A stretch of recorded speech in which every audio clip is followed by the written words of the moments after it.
저는 지금 입가에 침을 흘리고 있습니다. 끈적하고 뜨거운 침이 턱을 타고 흘러내려 옷깃을 적십니다. 더럽고 수치스럽습니다. 당장이라도 손등으로 벅벅 닦아내고 싶습니다. 하지만 저는 닦지 않습니다. 초점 없는 눈으로 허공을 응시하며 바보처럼 헤헤거릴 뿐입니다. 왜냐하면 지금 제 앞에는 며느리가 서 있기 때문입니다. 어머님, 침 좀 그만 흘리세요. 아우, 냄새. 며느리가 코를 막으며 경멸 어린 눈으로 저를 내려다봅니다. 그래, 미란아. 마음껏 비웃거라. 내 눈에 내가 완벽하게 미친 노인네로 보여야 제가 살 수 있으니까요. 이 지옥 같은 곳에서 살아나가 너희를 심판할 수 있으니까요. 이야기는 딱 사흘 전으로 거슬러 올라갑니다. 그날 아침 유난히 가을볕이 좋았습니다. 며느리 미란이는 아침부터 제 방에 들어와 부산을 떨었습니다. 평소엔 어머니 방에서 노인 냄새 난다며 문지방도 넘지 않던 아이였습니다. 그런데 웬일로 제 옷가지들을 챙기며 콧노래까지 흥얼거렸습니다. 어머니, 오늘 날씨 너무 좋죠? 준영 씨랑 상의했는데요. 어머니 공기 좋은 전원주택으로 모시기로 했어요. 전원주택이라니요. 제 귀를 의심했습니다. 저는 사지 멀쩡하고 제 명의로 된 3층짜리 꼬마 빌딩도 가지고 있습니다. 내가 가지고 있는 재산이 10억이 넘는데 제가 왜 제 집 놔두고 남의 집에 간단 말입니까? 아가, 나는 내 집이 편하다. 짐 싸지 마라. 제 말에 미란이의 표정이 순식간에 싸늘하게 굳어졌습니다. 하지만 곧바로 다시 가식적인 미소를 띠며 제 손을 잡더군요. 어머니, 요새 자꾸 깜빡깜빡 하시잖아요. 거기 가면 식사도 다 나오고 빨래도 다 해준대요. 딱 한 달만 휴양하신다고 생각하고 가 계세요. 네? 아들 준영이도 거들었습니다. 하지만 아들 녀석은 제 눈을 피하고 있었습니다. 운전대를 잡은 아들의 손이 하얗게 질려 있었습니다. 백미러로 마주친 아들의 눈동자가 불안하게 흔들리고 있었습니다. 그때 알았어야 했습니다. 이 길 끝에 있는 것이 휴양이 아니라는 것을 말입니다. 차가 도심을 벗어나 한참을 달렸습니다. 단풍이 곱게 든 산길을 지나 비포장도로를 덜컹거리며 올라갔습니다. 창밖 풍경이 점점 삭막해졌습니다.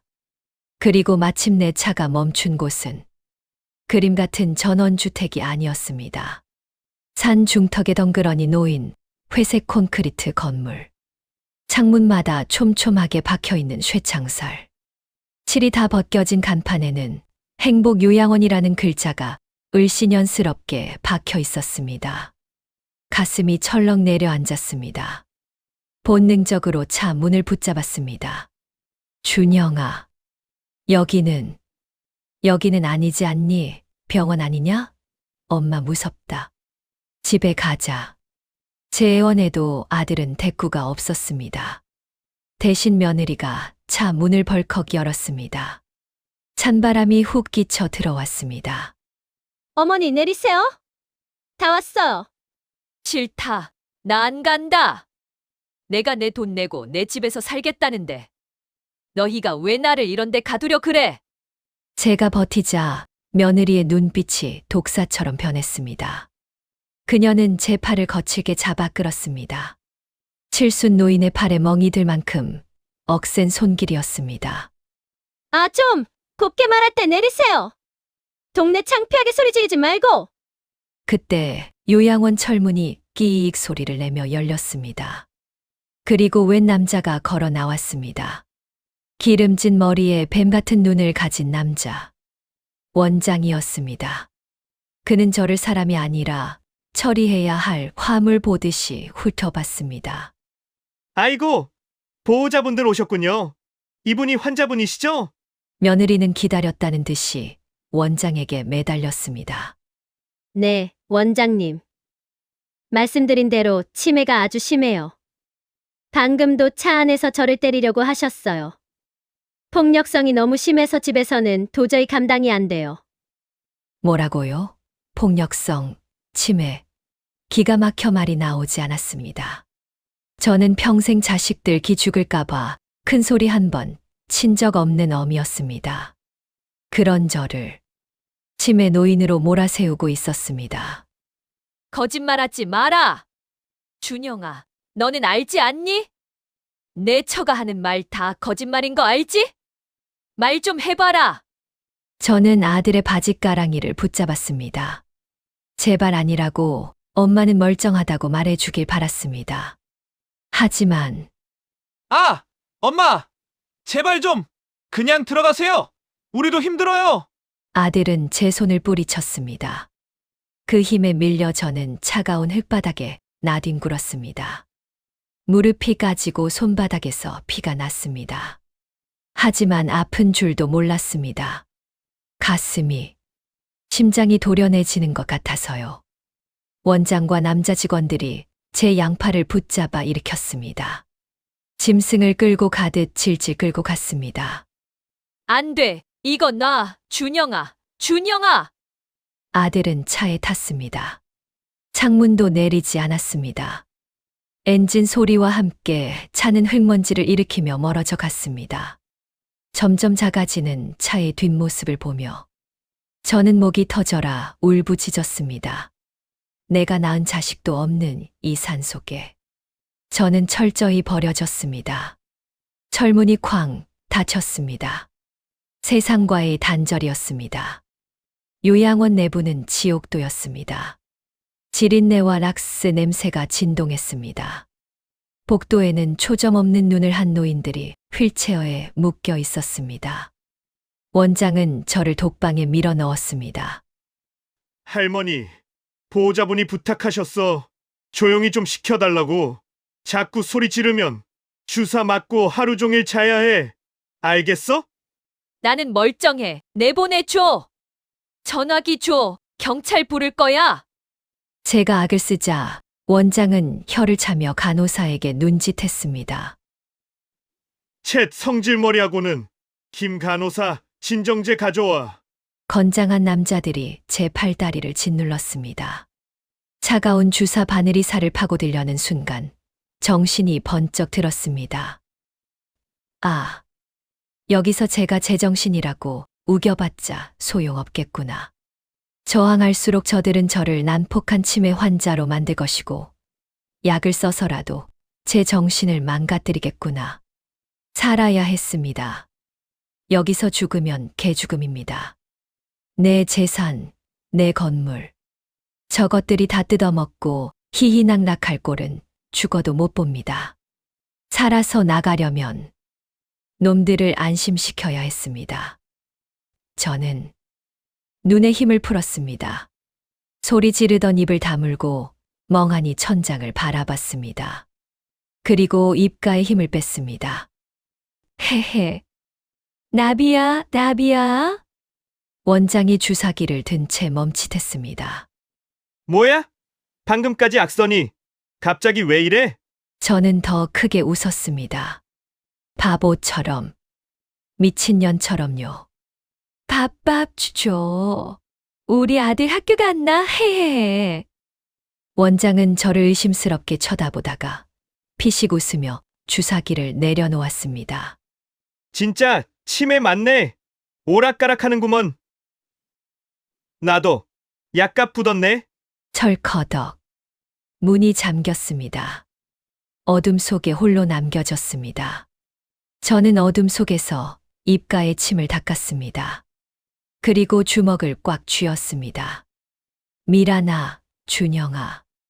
너희는 오늘 늙은 어미를 고려장 지냈다고 생각하겠지. 하지만 틀렸다. 너희는 오늘 호랑이 굴에 들어온 것이다. 제 연기가 끝나는 날. 그날이 바로 너희의 제삿날이 될 것입니다. 이곳에 갇힌 지 일주일이 지났습니다. 하루하루가 지옥 같았습니다. 아침이면 멀건 죽을 먹고 종일 멍하니 벽만 바라봐야 했습니다. 제 정신을 유지하는 것이 가장 힘들었습니다. 밤마다 옆방 노인들의 비명소리가 들려왔습니다. 하지만 저는 이를 악물고 버텼습니다. 여기서 무너지면 제 재산과 인생은 저 짐승 같은 며느리의 먹잇감이 될 것이 뻔했기 때문입니다. 오후 2시가 되었습니다. 복도 끝에서 또각거리는 구두 소리가 들렸습니다. 익숙하고도 소름 끼치는 소리였습니다. 며느리 미란이가 왔습니다. 철문이 열리고 미란이가 들어왔습니다. 그녀는 손에 서류 봉투를 들고 있었습니다. 코를 막으며 인상을 찌푸리는 모습이 가관이었습니다. 어머니 잘 계셨어요? 미란이는 가식적인 목소리로 물었습니다. 저는 대답하지 않고 침을 질질 흘리며 희죽거렸습니다. 미란이는 혀를 차며 침대 옆 의자에 앉았습니다. 어머니, 여기 좀 보세요. 미란이가 서류를 꺼내 제 눈앞에 들이밀었습니다. 재산, 포기각서와 위임장이었습니다. 글씨가 빼곡한 종이를 보니 피가 거꾸로 솟는 것 같았습니다. 어머니, 여기 빨간 동그라미 친 곳에 지장만 찍으세요. 그러면 맛있는 거 사드릴게요. 집에도 보내드릴게요. 미란이는 저를 어린아이 달래듯 하며 제 엄지손가락을 잡았습니다. 그녀의 손톱이 제 살을 파고들었습니다. 저는 본능적으로 손을 뿌리쳤습니다. 그리고 미친 척 연기를 시작했습니다. 싫어 안 해? 사탕 줘, 사탕. 우리 아들 준영이 어디 갔어? 제가 팔을 휘젓자 미란이가 들고 있던 인주가 바닥에 굴러 떨어졌습니다. 미란이의 표정이 순식간에 악귀처럼 변했습니다. 아, 진짜 노망난 할망구가. 곱게 말할 때 찍으라고요. 미란이는 제 허벅지를 세게 꼬집었습니다. 살점이 떨어져 나가는 듯한 고통이 느껴졌습니다. 하지만 저는 비명 대신 바보 같은 웃음을 터뜨렸습니다. 헤헤, 아프다, 아파봐. 나비야, 날아라. 미란이는 기가 막힌다는 듯 한숨을 내쉬었습니다. 그녀는 바닥에 떨어진 서류를 주섬주섬 챙겼습니다. 오늘은 날이 아닌가 보네. 원장님한테 약 좀 더 세게 쓰라고 해야겠어. 다음에 올 때는 기필코 찍게 만들 거야. 미란이는 저를 노려보며 쏘아붙이고는 방을 나갔습니다. 철문이 닫히는 소리를 듣고 나서야 저는 참았던 숨을 몰아쉬었습니다. 허벅지에는 시퍼런 멍이 들었습니다. 눈물이 핑 돌았지만 닦을 수 없었습니다. 언제 감시 카메라가 저를 보고 있을지 몰랐기 때문입니다. 저녁 식사 시간이 되었습니다. 방문이 열리고 새로운 요양보호사가 들어왔습니다. 처음 보는 얼굴이었습니다. 20대 후반쯤 되어 보이는 젊은 아가씨였습니다. 그녀는 식판을 들고 제게 다가왔습니다. 할머니, 식사하세요. 그녀의 목소리는 상냥했습니다. 다른 직원들처럼 거칠지 않았습니다. 저는 여전히 초점 없는 눈으로 그녀를 바라보며 입을 벌렸습니다. 그녀는 숟가락으로 죽을 떠서 제 입에 넣어주려다 멈칫했습니다. 그녀의 시선이 제 오른손에 머물렀습니다. 제 오른손 등에는 오래된 화상 흉터가 있습니다. 젊은 시절 시장통에서 국밥 장사를 하다 뜨거운 육수를 쏟아 생긴 영광의 상처였습니다. 아가씨는 제 손등을 한참 동안 바라보았습니다. 그리고 제 얼굴을 뚫어지게 쳐다보았습니다. 그녀의 눈동자가 흔들렸습니다. 혹시 한말순 할머니 아니세요? 제 심장이 쿵하고 내려앉았습니다. 이곳에서 제 이름을 아는 사람은 원장과 며느리뿐이었습니다. 직원들은 저를 그저 305호 환자라고 불렀습니다. 저는 당황했지만 내색하지 않고 계속 웅얼거렸습니다. 밥 줘, 밥. 하지만 아가씨는 물러서지 않았습니다. 그녀는 주위를 살피더니 제 귀에 대고 아주 작게 속삭였습니다. 할머니, 저 기억 안 나세요? 저 수진이에요. 시장 골목 국밥집 수진이요. 수진이. 그 이름에 제 머릿속에서 오래된 기억 하나가 떠올랐습니다. 15년 전이었습니다. 비가 억수같이 쏟아지던 날 가게 처마 밑에서 오들오들 떨고 있던 꾀죄죄한 여자아이가 있었습니다. 고아원에서 도망쳤다던 그 아이에게 저는 따뜻한 국밥 한 그릇을 말아주었습니다. 갈 곳이 없다던 아이를 가게 단칸방에서 며칠 재워주기도 했습니다. 설마 내가 그 수진이니? 저는 저도 모르게 중얼거렸습니다. 아가씨의 눈에 눈물이 고였습니다. 그녀는 고개를 끄덕였습니다. 맞아요, 할머니. 저 그때 그 꼬마 수진이에요. 할머니 덕분에 저 안 죽고 살았어요. 그런데 할머니가 왜 이런 곳에 계세요? 저는 수진이의 눈을 바라보았습니다. 진심이 느껴졌습니다. 이 아이라면 믿을 수 있을 것 같았습니다. 아니, 믿어야만 했습니다. 이 지옥에서 나갈 수 있는 유일한 동아줄일지도 몰랐으니까요. 저는 문 쪽을 힐끔 보고 나서 수진이의 손을 꽉 잡았습니다. 그리고 아주 작고 또렷한 목소리로 말했습니다. 수진아, 나 좀 도와다오. 나 안 미쳤다. 며느리랑 원장이 짜고 나를 여기 가둔 거야. 수진이는 놀라서 입을 틀어막았습니다. 하지만 곧 결연한 표정으로 제 손을 마주 잡았습니다. 알고 있었어요, 할머니. 원장이랑 며느리가 하는 이야기 다 들었거든요. 수진이는 눈물을 닦으며 제게 말했습니다. 할머니, 걱정 마세요. 제가 할머니 여기서 꼭 나가게 해드릴게요. 15년 전 제 목숨 구해주셨잖아요. 이번엔 제가 갚을 차례예요. 그 말을 듣는 순간 참고 있던 눈물이 왈칵 쏟아졌습니다. 버려진 줄 알았던 제 인생에도 아직 희망은 남아 있었습니다. 내가 베푼 작은 국밥 한 그릇이 15년이라는 시간을 건너 나를 구하러 온 것입니다. 우리는 짧게 작전을 짰습니다. 수진이는 제게 윙크를 한 번 하고는 다시 큰 목소리로 말했습니다. 할머니, 식사 다 하셨어요. 약 드셔야죠. 문 밖에서 감시하던 직원이 그 소리를 듣고 지나갔습니다. 저는 다시 멍한 눈으로 돌아갔지만 가슴속은 뜨겁게 타오르고 있었습니다. 미란아, 기다려라. 이제 내 반격이 시작된다. 다음 날 아침이 밝았습니다. 수진이가 병실로 들어왔습니다. 그녀의 품에는 커다란 갈색 곰 인형이 안겨 있었습니다.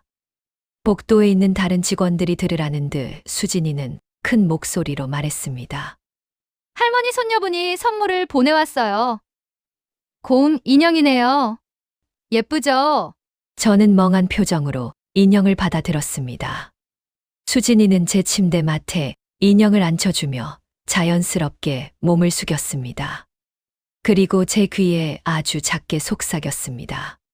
할머니, 이 인형 왼쪽 눈에 초소형 카메라가 있어요. 지금 녹화 중이에요. 제 핸드폰으로 실시간 전송되니까 걱정하지 마세요. 오늘 그 사람들이 오면 평소보다 더 심하게 연기하셔야 해요. 그래야 방심하고 본색을 드러낼 테니까요. 저는 고개를 살짝 끄덕였습니다. 수진이는 인형의 위치를 교묘하게 조정했습니다. 침대 앞쪽이 훤히 다 보이는 각도였습니다. 그녀가 나가고 난 뒤 저는 곰 인형을 물끄러미 바라보았습니다. 저 까만 플라스틱 눈동자가 오늘 제 운명을 바꿔줄 것입니다. 해가 지고 어둠이 깔리기 시작했습니다. 복도 끝에서 또다시 구두 굽소리가 들려왔습니다. 이번에는 혼자가 아니었습니다. 묵직한 남자 발소리가 함께 들렸습니다.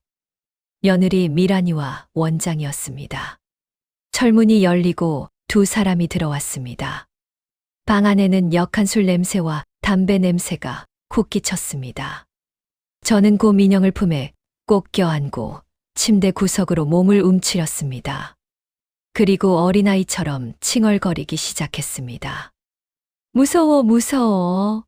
괴물이 왔어. 우리 엄마 어디 갔어? 미란이는 저를 보며 코웃음을 쳤습니다. 원장님 보셨죠? 상태가 더 나빠졌어요. 이제 저 인형을 GM이라고 생각하나 봐요. 원장이 느끼한 목소리로 대답했습니다. 약효가 아주 잘 듣고 있습니다. 이 정도면 법원 사람이나 변호사가 와도 절대 제정신이라고 생각 못할 겁니다. 사모님 걱정 안 하셔도 됩니다. 미란이는 침대 가까이 다가와 제 머리를 거칠게 쓰다듬었습니다. 마치 애완동물을 대하는 듯한 손길이었습니다. 그녀의 눈은 저를 보고 있었지만 저를 인간으로 대우하지 않았습니다. 그녀에게 저는 그저 빨리 처리해야 할 골칫덩어리에 불과했습니다. 어머니, 제 말 들리세요? 안 들리시죠? 그래요, 차라리 이렇게? 정신 놓고 계시는 게 편할 거예요. 미란이는 원장 쪽으로 고개를 돌리며 목소리를 낮췄습니다. 하지만 그 목소리는 곰 인형의 귀에 또렷하게 들어갔습니다. 원장님, 근데 이 노인네 언제쯤 정리될까요? 제가 급해서 그래요. 코인에 물린 돈이 3억이에요. 이번 주 안에 못 갚으면 사채업자들한테 시달린다고요. 원장이 혀를 차며 말했습니다. 너무 서두르시면 탈납니다. 일단 성년 의견인 지정부터 확실히 하고요. 그 다음에 요양원에서 자연사 하신 걸로 처리하면 깔끔합니다. 약을 조금씩 늘리고 있으니까 기력이 금방 쇠할 겁니다. 길어야 3달 봅니다. 3달이요. 미란이가 신경질적으로 소리쳤습니다. 너무 길어요. 1달 안에 끝내주세요. 약 투여량을 2배로 늘리든 밥을 굶기든 알아서 하세요. 돈은 섭섭지 않게 드릴 테니까. 저는 그 말을 듣고 온몸에 피가 차갑게 식는 것을 느꼈습니다. 며느리는 단순히 제 재산만 노리는 게 아니었습니다. 저를 죽이려 하고 있었습니다. 그것도 아주 고통스럽고 잔인한 방법으로 말입니다. 분노가 치밀어 올라 당장이라도 소리를 지르고 싶었지만 저는 곰 인형을 더 세게 끌어안으며 참았습니다. 제 손톱이 인형의 털을 쥐어뜯고 있었습니다. 맘마 줘, 맘마. 배고파. 제가 헛소리를 하자 미란이는 제 곰 인형을 낚아채 바닥으로 내동댕이 쳤습니다. 시끄러워 죽겠네, 진짜. 밥 처먹여줬으면 곱게 잠이나 잘 것이지. 야, 이 노인네야. 내가 빨리 죽어야 내가 산다고. 그러게 누가 돈방석 깔고 앉아서. 안 내놓으래. 미란이는 바닥에 떨어진 곰 인형을 발로 걷어찼습니다. 인형이 벽에 부딪혀 뒹굴었습니다. 다행히 카메라는 여전히 그들을 향해 있었습니다. 원장이 미란이를 말렸습니다. 진정하십시오, 사모님. 여기 감시 카메라는 껐지만 복도에 누가 지나갈 수 있습니다. 오늘은 이만 가시죠. 내일 변호사 데리고 다시 오시면 지장 찍게 드리겠습니다. 오늘 약을 좀 더 세게 써놓겠습니다. 두 사람은 저를 경멸 어린 눈빛으로 한 번 더 쳐다보고는 방을 나갔습니다. 철문이 닫히고 발소리가 완전히 사라질 때까지 저는 숨조차 크게 쉴 수 없었습니다. 그들이 나가자마자 저는 바닥에 떨어진 곰 인형을 주워 들었습니다. 흙먼지가 묻은 인형을 털어내며 저는 맹세했습니다. 그래, 미란아. 내가 원하는 대로 내일 끝장을 보자꾸나. 내가 파놓은 무덤에 내가 들어가는 꼴을 내 두 눈으로 똑똑히 봐주마. 잠시 후 수진이가 조용히 들어왔습니다. 그녀는 떨리는 손으로 핸드폰을 확인했습니다. 그녀의 얼굴이 창백하면서도 결의에 차 있었습니다. 할머니, 다 찍혔어요. 재산 강탈 모의에 약물 과다 투여 지시까지. 얼굴이랑 목소리 전부 선명해요. 이거면 충분해요. 수진이는 제 손을 잡으며 눈물을 글썽였습니다. 할머니, 정말 고생 많으셨어요. 저런 끔찍한 이야기를 듣고 어떻게 참으셨어요? 저는 수진이의 손등을 토닥였습니다. 괜찮다. 오히려 잘 됐다. 내 귀로 직접 들었으니 이제 일말의 미련도 없다. 수진아, 내일 경찰 부를 준비해라. 내일 며느리가 변호사를 데리고 온다고 했다. 그때가 바로 거사를 치를 때다. 지옥 같은 밤이 깊어가고 있었습니다. 하지만 저는 두렵지 않았습니다. 내일이면 이 지옥 문이 열릴 것이고 죄지은 자들은 심판대에 오를 것입니다. 저는 곰 인형을 품에 안고 폭풍전야의 잠을 청했습니다. 결전의 날이 밝았습니다. 아침부터 창밖에는 비가 추적추적 내리고 있었습니다. 저는 세수를 하고 옷매무새를 다듬었습니다. 오늘이야말로 제 인생에서 가장 중요한 연기를 펼쳐야 할 날이었기 때문입니다. 오전 11시가 되었습니다. 복도가 소란스러워지더니 방문이 거칠게 열렸습니다. 며느리 미란이와 원장 그리고 낯선 양복쟁이 남자가 들어왔습니다. 변호사라고 했습니다. 하지만 그의 눈빛은 법을 다루는 사람의 것이 아니었습니다. 그저 돈 냄새를 맡고 온 하이에나의 눈빛이었습니다. 원장이 비굴한 웃음을 지으며 말했습니다. 변호사님 이분입니다. 보시다시피 의사소통이 전혀 안 되는 상태입니다. 보호자분 요청대로 빠른 처리가 필요합니다. 변호사는 저를 힐끔 쳐다보더니 서류 가방에서 두툼한 문서를 꺼냈습니다. 그는 제 상태를 확인하려는 신용조차 하지 않았습니다. 알겠습니다. 절차는 다 준비해왔습니다. 본인 확인용 지장만 있으면 바로 소유권 이전 등기 신청하겠습니다. 시간이 없으니 서두르시죠. 미란이가 제게 다가왔습니다. 그녀의 손에는 빨간 인주가 들려 있었습니다. 그녀는 제 침대 맡에 앉아 가식적인 목소리로 속삭였습니다. 어머니, 우리 집에 가요. 여기다가 엄지손가락만 꾹 누르면 집에 보내드릴게요. 맛있는 고기도 사드릴게요. 저는 침을 흘리며 희죽거렸습니다. 그리고 어린아이처럼 손뼉을 쳤습니다. 고기 좋아, 고기. 우리 집 갈래? 준영이 보고 싶어. 미란이는 원장과 눈을 마주치며 비웃음을 흘렸습니다. 보셨죠? 완전히 애가 됐다니까요. 자, 어머니, 여기 손 주세요. 미란이는 제 오른손을 억지로 잡아 끌었습니다. 그녀는 제 엄지손가락에 빨간 인주를 듬뿍 묻혔습니다. 그리고 재산 포기각서 위로 제 손을 가져갔습니다. 종이와 손가락이 닿기 직전이었습니다. 빨리 찍어 놓인네야. 미란이가 작게 욕설을 내뱉으며 제 손을 눌렀습니다. 바로 그 순간이었습니다. 저는 힘없이 끌려가던 손에 온 힘을 주었습니다. 그리고 미란이의 손목을 낚아챘습니다. 평생 무거운 뚝배기를 나르며 단련된 악력이었습니다. 아! 미란이가 비명을 질렀습니다. 그녀는 손을 빼내려 했지만 제 손은 쇠갈고리처럼 그녀를 놓아주지 않았습니다. 이게 뭐야? 이거 안 놔. 원장님 도와주세요.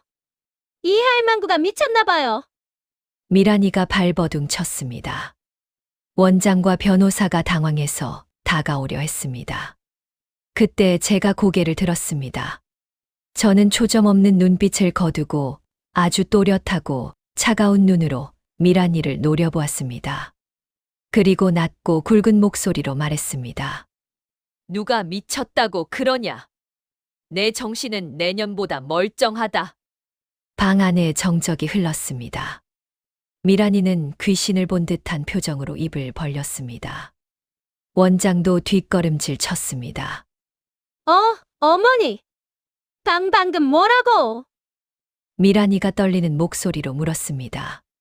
저는 잡고 있던 미란이의 손목을 거칠게 내팽개쳤습니다. 그리고 침대에서 천천히 일어났습니다. 허리는 꼿꼿했고 눈빛은 형형했습니다. 더 이상 치매 노인의 모습이 아니었습니다. 놀랐니? 내가 진짜로 노망이라도 난 줄 알았더냐? 내가 내 재산 뺏으려고 작당하는 꼴을 더는 못 봐주겠어서 장단 좀 맞춰줬다. 미란이의 얼굴이 하얗게 질렸습니다. 그녀는 더듬거하며 변명하려 했습니다. 어머니 그게 무슨 말씀이세요? 저는 어머니 편하게 모시려고. 닥쳐라. 어디서 그 더러운 입을 놀려? 어제 내가 이 방에서 뭐라고 했냐? 코인 빚 3억 때문에 내 건물 팔아야 한다고 했지. 한 달 안에 나 죽게 해달라고. 원장한테 돈 줬지? 미란이는 할 말을 잃고 주저앉았습니다. 원장이 누나를 굴리며 도망칠 구멍을 찾았습니다. 변호사는 슬그머니 서류를 가방에 넣으려 했습니다. 어디 가십니까? 아직 쇼는 안 끝났습니다. 병실 문이 활짝 열렸습니다. 수진이가 들어왔습니다. 그리고 그 뒤로 제복을 입은 경찰관 3명이 들이닥쳤습니다. 경찰입니다. 경찰관들이 방 안을 장악했습니다. 수진이는 당당하게 앞으로 걸어 나와 제 옆에 섰습니다. 그녀의 손에는 핸드폰이 들려 있었습니다. 여기 증거 다 있습니다. 할머니 감금하고 약물 강제로 투여한 것부터 재산 강탈 모의한 것까지 전부 녹화했습니다. 곰 인형 안에 카메라가 있었거든요. 수진이가 침대 맡에 있던 곰 인형을 들어 보였습니다. 미란이는 그제야 상황 파악이 된 듯 비명을 질렀습니다. 아니야, 이건 함정이야. 저 노인네가 다 꾸민 짓이라고요. 나는 며느리로서 도리를 다했을 뿐이에요. 경찰관이 미란이에게 수갑을 채웠습니다. 최미란 씨 당신을 존속학대 감금, 사기 미수 혐의로 체포합니다. 변명은 서가서 하시죠. 원장 당신도 의료법 위반 및 감금, 방조 혐의로 체포합니다. 철커덕. 차가운 금속음이 방 안에 울려 퍼졌습니다. 미란이는 바닥에 엎드려 울부짖었습니다. 어머니, 제가 잘못했어요. 한 번만 용서해 주세요. 준영이 봐서라도 제발요. 그녀는 제 바짓단을 붙잡고 매달렸습니다. 하지만 저는 차갑게 발을 뺐습니다. 준영이. 그래, 내 아들 준영이. 그 녀석도 공범 아니냐? 어미를 이런 산골짜기에 버리고 간 놈이 자식이냐? 내 눈에 흙이 들어가기 전에는 너희들 다시 볼 일 없다. 감옥 가서 죗값이나 치러라. 경찰들이 미란이와 원장 그리고 변호사를 끌고 나갔습니다. 소란스럽던 병실이 순식간에 조용해졌습니다. 긴장이 풀리자 다리에 힘이 풀렸습니다. 휘청거리는 저를 수진이가 얼른 부축했습니다. 할머니 괜찮으세요? 이제 다 끝났어요. 저는 수진이를 꽉 끌어안았습니다. 참았던 눈물이 터져 나왔습니다. 고맙다, 수진아. 정말 고맙다. 내가 나를 살렸다. 한 달이라는 시간이 흘렀습니다.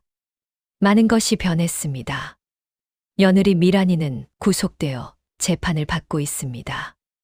원장도 요양원 비리가 드러나 구속되었고 요양원은 폐쇄되었습니다. 아들 준영이는 뒤늦게 찾아와 무릎 꿇고 빌었지만 저는 문전박대했습니다. 재산 때문에 부모를 버린 자식은 더 이상 자식이 아닙니다. 저는 퇴원하던 날 수진이와 함께 시장으로 갔습니다. 제 명의로 된 건물 1층에 다시 국밥집을 열었습니다. 수진이는 요양보호사를 그만두고 저와 함께 가게를 운영하기로 했습니다. 저는 수진이의 대학 등록금을 지원해 주기로 약속했습니다. 할머니 육수 다 끓었어요. 손님들 들어오세요. 수진이의 씩씩한 목소리가 가게 안을 채웁니다. 따뜻한 국밥 냄새가 코끝을 스칩니다. 저는 앞치마를 단단히 메고 주방으로 들어갑니다. 가게 안은 손님들로 북적입니다. 사람 사는 냄새가 납니다. 어서 오세요. 제 목소리에 힘이 들어갑니다. 피 한 방울 섞이지 않았지만 수진이는 이제 제 진짜 손녀이자 가족입니다. 15년 전 제가 베푼 국밥 한 그릇이 제 목숨을 구하고 새로운 가족을 만들어 주었습니다. 인생은 참 알 수 없습니다. 하지만 한 가지 확실한 것은 있습니다. 진심은 언젠가 반드시 돌아온다는 것입니다. 저는 오늘도 뚝배기에 국밥을 가득 담습니다. 제 남은 인생도 이 국밥처럼 뜨끈하고 넉넉하게 나누며 살 것입니다. 그것이 제가 지옥에서 살아 돌아온 이유이기 때문입니다.